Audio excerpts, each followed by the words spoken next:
Hello, hello. Good morning. I'm Shirvington Hannays, and it's time for another episode of the Laughing Therapist on Call AM Live. And I am laughing because, boy, am I feeling so rested and rejuvenated and energized. No, not because of the blue surge wall that is going up in a particular country. No, yes. Well, that is one thing. I mean, we had the closing ceremony for the Olympics. I'm going to do a kind of a mini, the week that was. My heart broke with the people of Brazil. I mean, for me, death in any form does tug at your heartstring because it challenges our denial that this experience we call life isn't eternal in the physical realm, that at some point we all, at some point, will leave. I'm not endorsing or saying that we should do that with intentional acts or anything like that. I mean, what puts more significance on the loss of a life or the death of a person? How many people? For me, what makes a difference is the way in which it might have happened. I mean, as someone who likes flying, I mean, I watched a bit of terror, not horror, but a bit of terror to watch that plane every time it was shown on TV. And I trust CNN's intention and their credibility and to say, okay, well, this might be okay to show, but give a disclaimer that what you're about to see is, can be very disturbing. I like it when we're set with that expectation as to what we're about to view. And although because I like flying, I didn't want to see it because I had a very terrifying experience just at the start of the pandemic, or yes, just around the start of the pandemic, where I was flying into a place here in Canada, in Nova Scotia, where the airport is just around the Atlantic Ocean, and the landing to get into land, there's a tricky maneuvering that needs to happen. And we were flying into a storm or through a storm that first had us delayed twice, once in Montreal the night before. And I think they just decided, well, look, we're going to go. We don't want to have these people waiting. So when we were going through that, believe me, we were in so many air pockets with the turbulence that it kept falling very big. And oh my God, the inside of you. And people were screaming, people were praying. And I kept saying, why don't we just turn back? Why don't we just turn back? I say that to say it wasn't anything. So the narrative is that the plane, the disaster, in the distress that eventually ended with the 61 persons confirmed on board as perished, moved from 17,000 feet to the ground, they said, in the estimated of 1 minute. That's oh my God. So for me, I mean, in their memory, I hope they all lost consciousness because the likelihood is that you lose consciousness with that rapid change in gravity and the aerodynamics and all of that. But what is interesting to understand about that, let's put it in perspective. Flying is still relatively safe and it's very safe in a lot of ways. But you see, once again, in going back to what I'm doing with lessons in spiritual truth, the laws of gravity and for aeronautics, for there to be able to sustain flight, there must be airspeed to a certain speed for the aircraft to be able to comply with that law and keep it up. That dive, the people with their expertise were explaining, and it actually has a specific explanation that when that happens, it's because there's a loss of the airflow and speed. And it was amazing to hear them explain it. So there you see, everything in this universe, everything are governed by laws. And when that is not complied with, you would have catastrophe, you would have conflict, you would have distress. So it's no different from the people in Ukraine, in Gaza, in Palestine. Loss of life is loss of life. In following the news, I learned that this year alone, there are about 100 and something wars going on in different parts of the world. It might be small wars, but war is war. Loss of life is loss of life. But for me, the manner in which, so the 10 persons who were not allowed to get on the flight because they were late when they got at the gate, of course, at the time, they were pissed off, mad. When the news came in, oh, there is so much gratitude. Hence, judge not. What is. Because that same thing taken in a different context can then yield some results and you can be in gratitude. And then you, well, was it bad that you missed the flight? Now that after the fact or in hindsight is 20 vision 22. So to set the stage, because today's program is one that is going to be very interesting, we're going to continue to look at how to reclaim boundaries, but I'm specific with this one, emotional boundaries that are codependent and non-existent. So we're at part 5 of this series that I'm doing that is with a flavoring for the recovery show, because this particular series is going to be up as an on-demand webinar and it's going to be accredited. So at the end of it, when you do the full webinar version of it and the recovery show, you'll be able to get, that's right, you'll be able to get what? A digital certificate. Because remember now, all my shows and everything that I do have one, well, will have, especially the recovery show, an international accreditation by the CPD in the UK, just like my series, my signature series, How to Rescue Yourself. And this, how to rescue yourself from emotional, dysfunctional, non-existent, porous boundaries. So on this series, that will be the webinar. And then of course, once it is certified as a series, a season, sorry, on the recovery show, you'll be able to get a digital certificate. So for those of you in recovery, if you have to show that you have done some work looking at rebuilding relationships, etc., this would be ideal for you to be able to show in a tangible way that you've gone through. Because what is treatment? What is some form of counseling? Is getting you into the awareness to look at yourself, look at your life skills differently, and to be able to bring about behavioral change and sustain, not to only stay in early remission with awareness, but to go on to be in sustained remission for a longer period. Hence, all of my treatment programs come with 2 years of continuum of care, aftercare. So, before we go, I want to remind you that for this month, the month of August, my birth month, we are looking at the theme of faith, grace, and gratitude. And the dictionary's definition, just a reminder, faith, complete trust. When we get an aircraft, we're giving complete trust that we're going to get from point A to point B, working with the laws of gravity and aeronautics that will get us there. And of course, we're working with the confidence that the person who is going to navigate us through that will get us there. And we even ask, well, what's your credentials? Can you fly this plane? No, we don't have to just get on the plane. In what fight? I can remember when we landed, because we didn't turn back, well, kept going. But there are a couple of things. The pilot kept going because one, they had faith in their training. If they had made a slight shift, a slight try to turn back, that plane could have gone in half. So they know, and they don't, on the radar that they're seeing, they know that this turbulent air pocket or whatever we were in, they were going to eventually, in minutes or seconds, get through it. Long and short of the story, that pilot, when we landed and the pilot emerged from the cockpit, it was a woman. Go, Harris, go! It was a woman.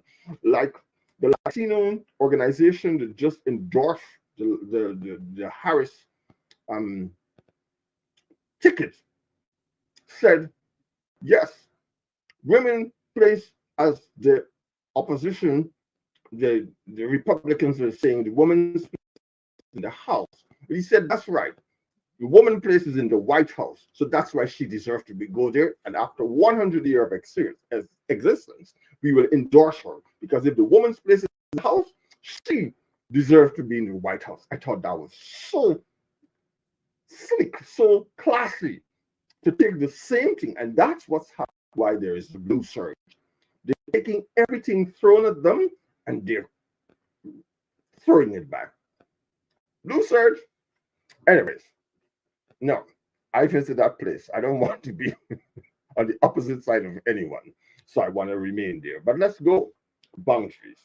So faith, complete trust or confidence in someone or something.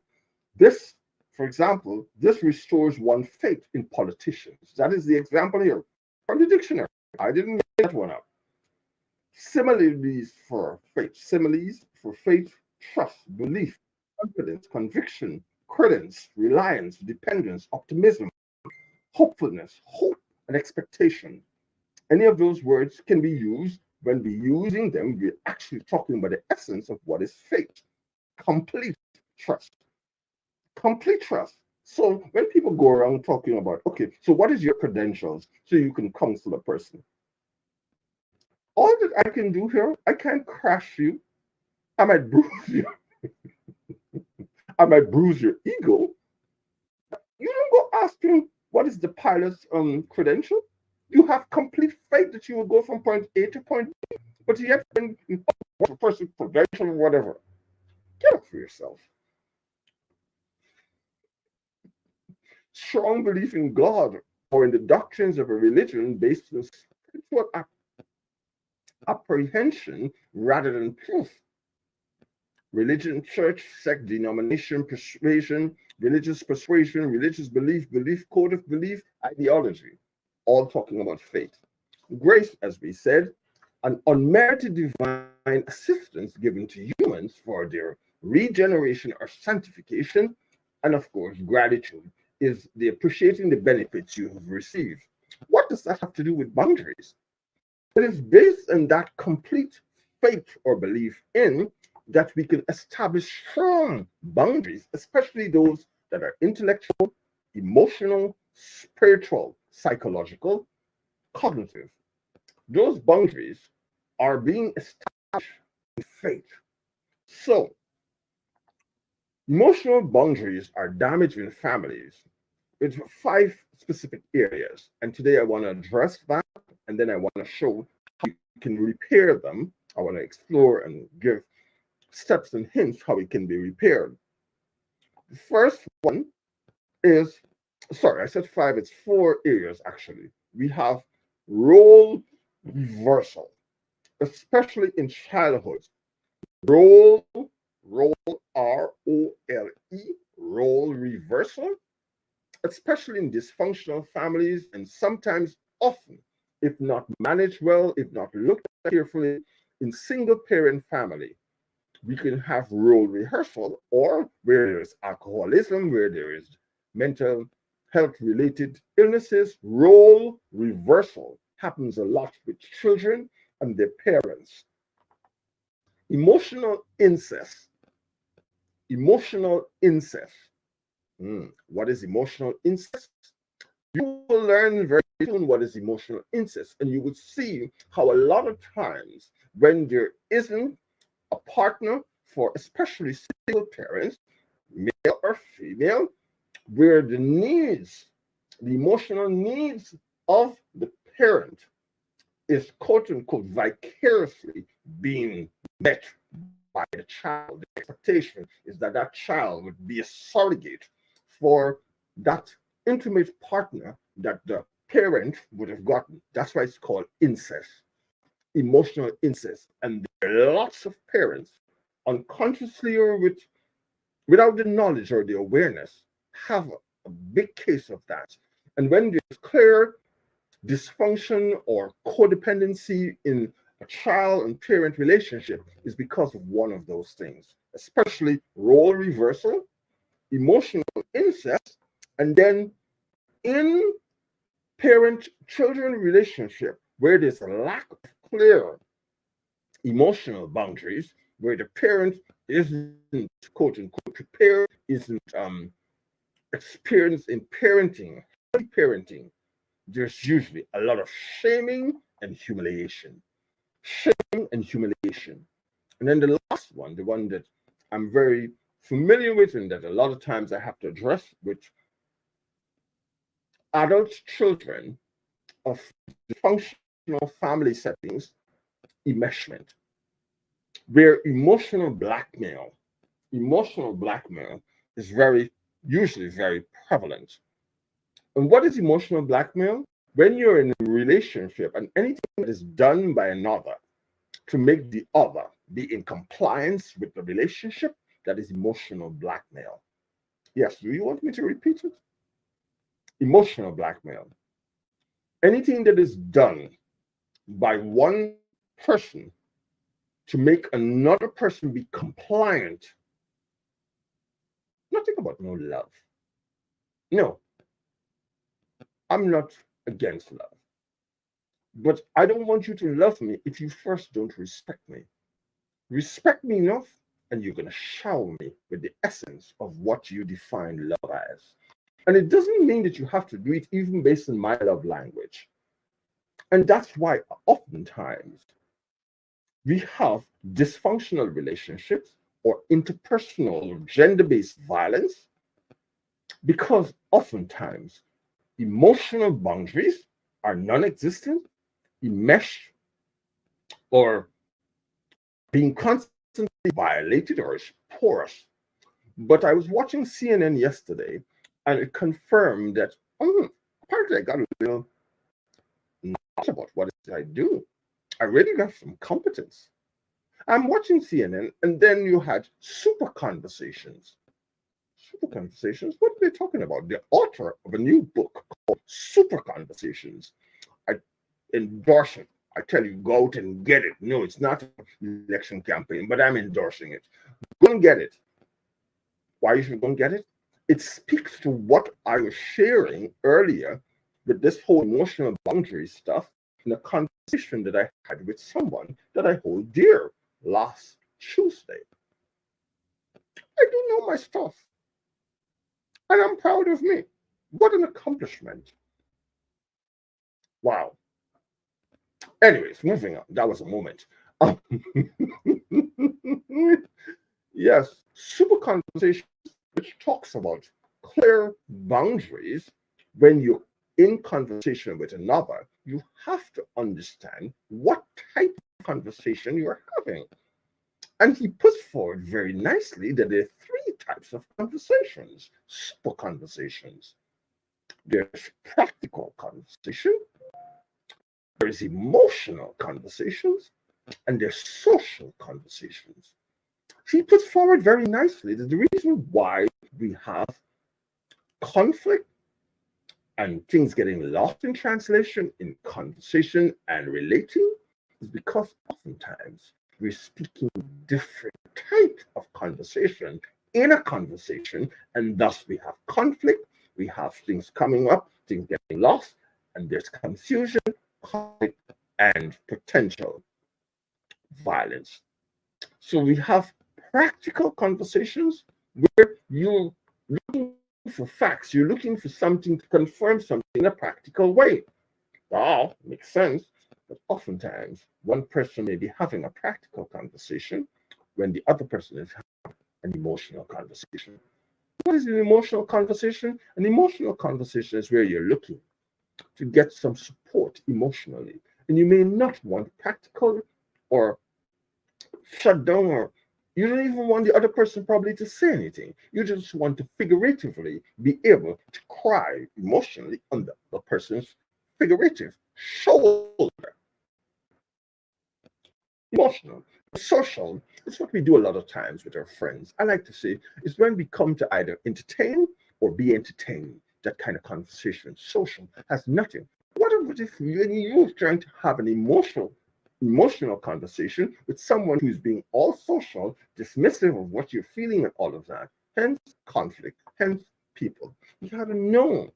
Hence last week when I was clear, I don't want you to talk. That's a boundary I'm setting. And there was nothing disrespectful because I was very assertive with it. I celebrated and add value to how much this relationship means to me. And if we continue to have this relating, this association, we need to have boundaries here with regards to when we're talking, what kind of conversation we're having. And the person shared, they will forever be grateful for that because they will now apply it to their professional life. Namaste.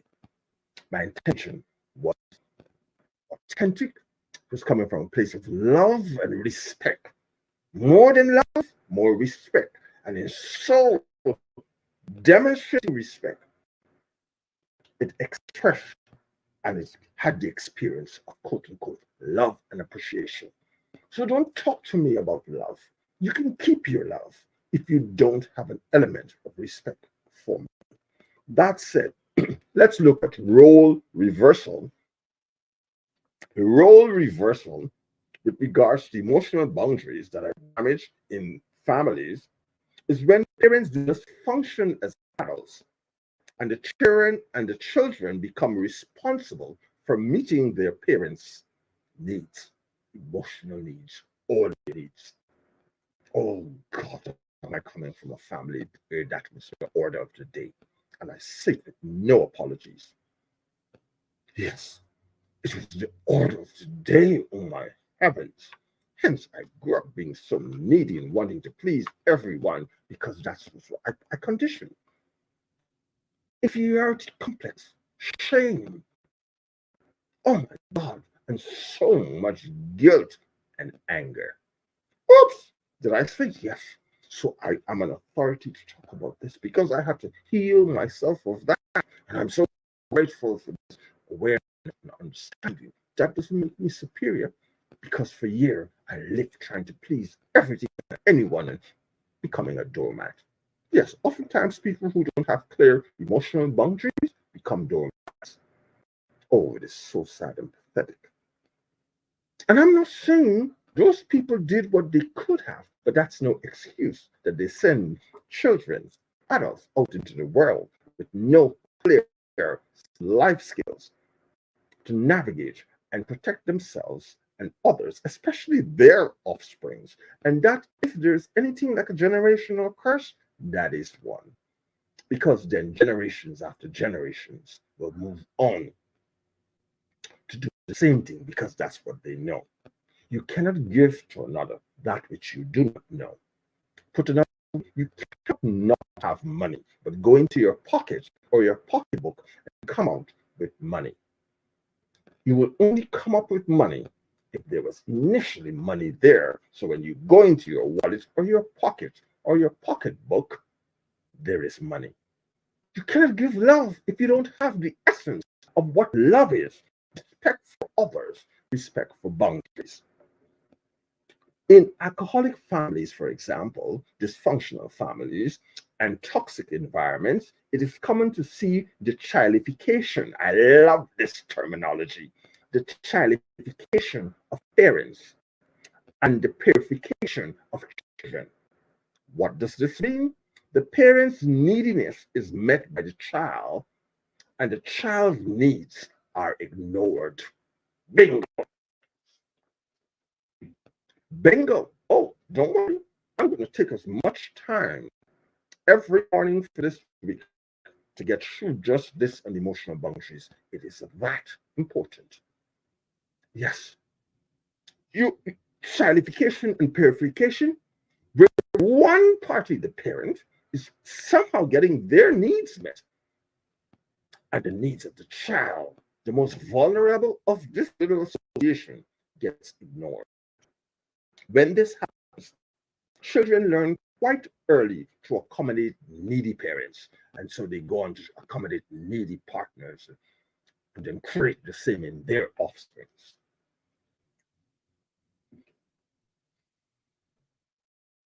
Children learn quite early to accommodate needy parents, often by emotionally shutting down or ignoring their own.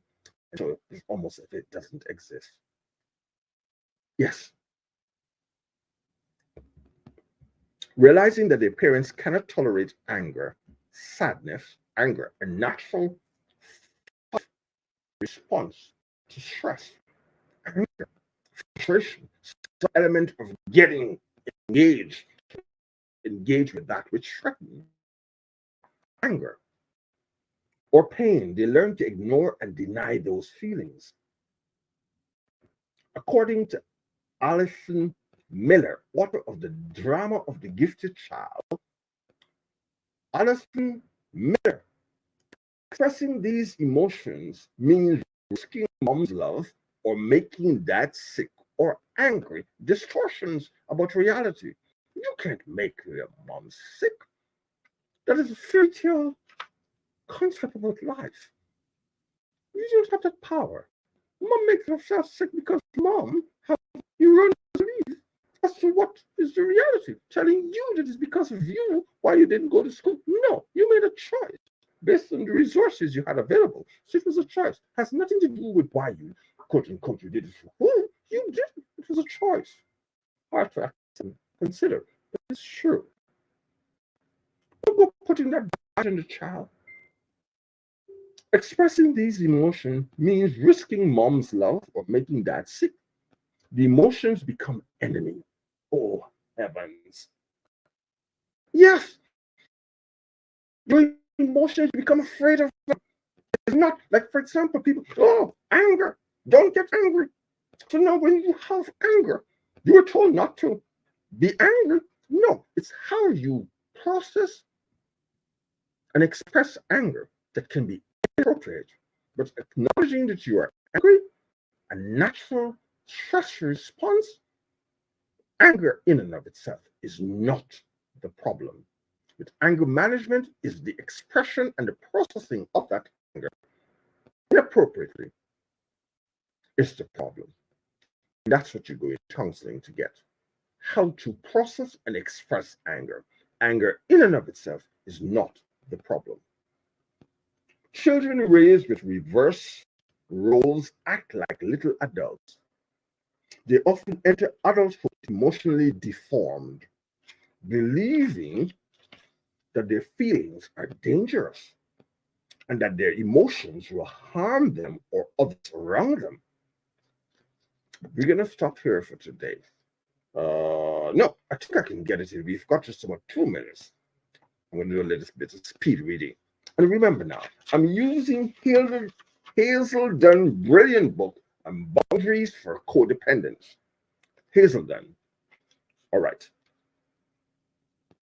Emotional incest occur when parents share adult secret with children. Yes, age appropriate or inappropriateness. Emotional incest occur when parents share adult secrets with children. These parents treat their children as close adult friends or surrogate spouse. Same thing what I explained. These adults, as adults, we have been told secrets we wish we didn't know. We can imagine how children feel when they're told inappropriate information. Parents who share their intimacy with children tangle their children in an emotional web that prevents growth. Children battling emotional incest are not able to strengthen their boundaries enough to become individuals. Oh my God. I don't know why there's so much dysfunction and interpersonal violence and conflict and abuse that sometimes end in fatalities. Where's the source? And that's why centuries later, we still have it. And centuries to come, if we don't change it, we will still have it. Domestic violence, gender-based violence, all these things rooted where there aren't clear boundaries. Sense of self, where you start, where I begin. So in the beginning, it is established, and any violation of it should bring the end of it.